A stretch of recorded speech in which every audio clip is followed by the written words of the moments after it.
intrants, les difficultés d'approvisionnement seront bientôt un vieux souvenir. La mesure d'importation exceptionnelle pour couvrir 50% de leurs besoins vient d'être adoptée en commission à l'Assemblée nationale.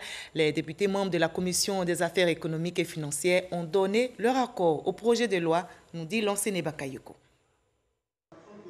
En application de cette ordonnance du président de la République, les entreprises utilisant le sucre comme intrant ont été autorisées à importer 27 000 tonnes au profit des industries de deuxième transformation au titre de l'année 2020, soit 50% des besoins. Dans le cadre de la mise en œuvre de cette mesure, il est prévu le remboursement de la taxe de péréquation perçue au cordon douanier sur le sucre importé au profit des entreprises industrielles l'utilisant comme intrant.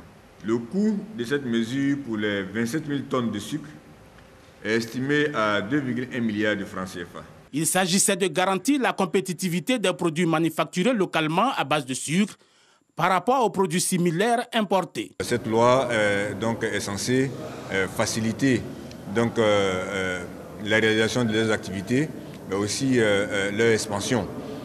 Il s'agira de faire en sorte que l'industrie sucrière en Côte d'Ivoire se développe, que nous ayons les capacités d'accroître notre production, satisfaire les besoins nationaux, mais en même temps aussi créer des emplois nouveaux dans les zones de production. En contrepartie de ce dispositif, les entreprises sucrières ont signé un contrat-plan avec le gouvernement. Un contrat-plan qui devrait permettre de faire passer la production de 206 000 tonnes à 255 000 tonnes à l'horizon 2025, avec près de 3 000 nouveaux emplois.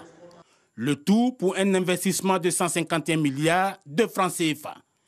Une initiative qui devrait s'accompagner d'un dispositif antifraude. Les députés membres de la Commission des affaires économiques et financières ont voté le projet de loi à l'unanimité dès présent.